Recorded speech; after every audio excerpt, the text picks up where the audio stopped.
Olá, chicos, Prof. Pri por acá, e nesse vídeo eu vou te explicar um aspecto gramatical muito, mas muito importante do espanhol, que é a diferença entre tu, vos e usted. Então pega o caderno, anota aí direitinho para você entender, estudar e observar, tá bom? Antes de começar aqui a explicar, eu gostaria que você deixasse o seu like aqui para que outras pessoas também recebam esse vídeo e aprendam espanhol com a Prof. Pri e compartilhe aí o vídeo da Prof. Pri com o povo que está tentando aprender espanhol para estudar na Argentina, tá? Inclusive, essa parte aqui para quem quer fazer as provas de espanhol é muito importante, tá? Então vamos lá, passo a passo, qual é a diferença entre o tu, vos e usted, tá? Primeira diferença, eu vou pegar aqui só o tu e o vos. Primeira coisa, tá? Na Argentina, vocês vão ver que eles usam o vos ao invés do tu para a segunda pessoa, né? O que em português seria você ou tu também. Em português a gente tem duas formas, né, de se referir à segunda pessoa. No espanhol também, tá? Vocês vão ver que na Argentina, né, predomina o uso do vos, embora em algumas regiões eles usem também o tu e até mesmo conheçam, né, essa forma. E o tu vai ser usado mais na Espanha, no México, na Colômbia, na Venezuela, em outros países, tá? Então, vamos dizer assim que o vos predomina na Argentina, também é usado no Paraguai, no Chile e no Uruguai, tá? Mas é bem marcante na Argentina. Na prova de espanhol, você vai ter que escolher um dos dois, não pode misturar, tá bom? Se você escolheu, aprendeu espanhol usando o tu, você usa o tu. Se você aprendeu o vos, você usa o vos. Eu, por exemplo, uso o vos porque eu morei na Argentina, eu estudei mais o vos, então eu adoto o vos para falar, tá? Então essa é a primeira grande diferença e uma questão bem importante, tá? Não misturar na prova de espanhol, entendeu essa parte? Ok, então vamos lá. Segunda parte, agora qual é a diferença dessas duas pessoas, né? O tu e o vos para o usted. Em espanhol, tá? Em português também, tá, gente? Mas aqui a gente tá falando de espanhol. Em espanhol, existe duas formas de tratar a segunda pessoa. Quando você está conversando com alguém ou se você escreve para alguém, uma pessoa específica, você pode ser formal ou informal. O que significa isso, tá? Se você vai ser formal, por exemplo, você vai usar o usted quando tiver que falar com um professor, o diretor da faculdade, uma autoridade, uma pessoa mais velha, um chefe, diretor da empresa, ou seja, quando você esteja se comunicando em situações formais. Alguma questão de hierarquia também, enfim, você precisa ser mais formal. Em português a gente usa o senhor e a senhora, em espanhol não, a gente usa o usted, tá?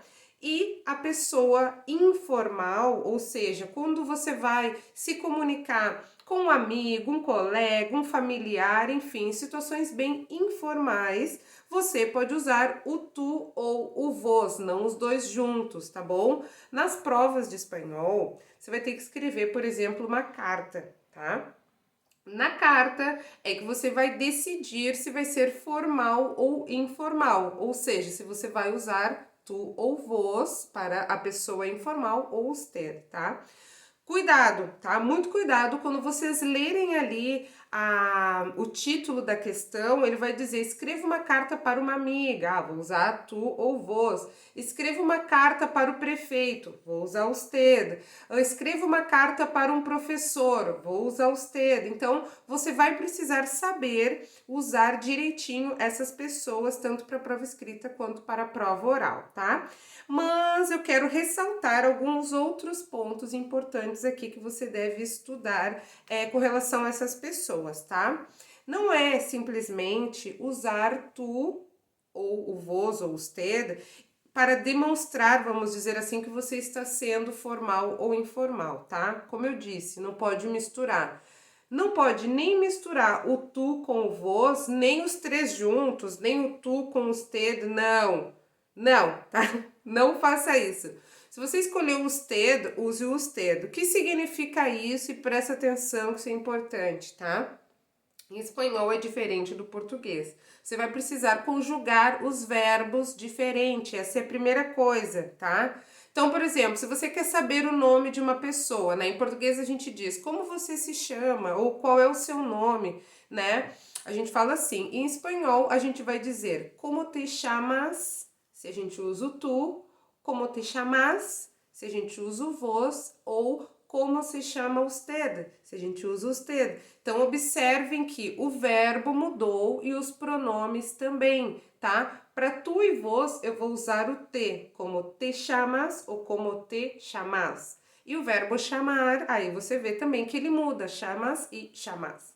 Depois, usted, eu vou dizer como se chama, eu não vou dizer te, né? Vou usar se, como se chama usted. Então, além de saber conjugar bem direitinho os verbos, você precisa ter cuidado de usar os pronomes corretos. A mesma coisa os possessivos, né? A gente pode dizer assim, qual es tu nombre? Se eu estiver usando a pessoa informal, o tu ou vos, ou eu vou dizer qual es su nombre, se eu vou usar usted. Isso tanto para falar quanto para escrever. Então veja bem que uma letra muda tudo, né? Já seja o S, né? Como eu falei, como te chamas, como se chama usted, o S muda tudo aí no verbo. E o T, né? Que se usar assim, por exemplo, como es tu nombre, como es su nombre, o T ou o S muda tudo. Você pode perder muitos pontos por causa de uma letra ou porque você misturou aí não usou direitinho, tá? As pessoas formais ou informais no espanhol, tá bom? É um aspecto gramatical muito importante, afeta a escrita, afeta a fala. Depois da prova de espanhol, também, quando você for se comunicar na Argentina, é importante, né? Usar os verbos direitinho. Então, estude verbos, estude essa parte para você garantir uma boa pontuação, tá bom? Na sua prova de espanhol. Então é isso que eu queria trazer hoje nesse vídeo, aqui uma dica muito importante gramatical. Como eu disse, compartilhe com as pessoas que estão aí nos grupos, não sei que você conheça que esteja tentando aprender espanhol, né, para conseguir o seu certificado. E também eu quero te convidar para me seguir no Instagram, tá? O meu perfil no Instagram é @profepriespanhol. Então deixa lá no último post, eu vim do YouTube, para eu saber que você veio do YouTube, tá bom? Um beijo, hasta el próximo video.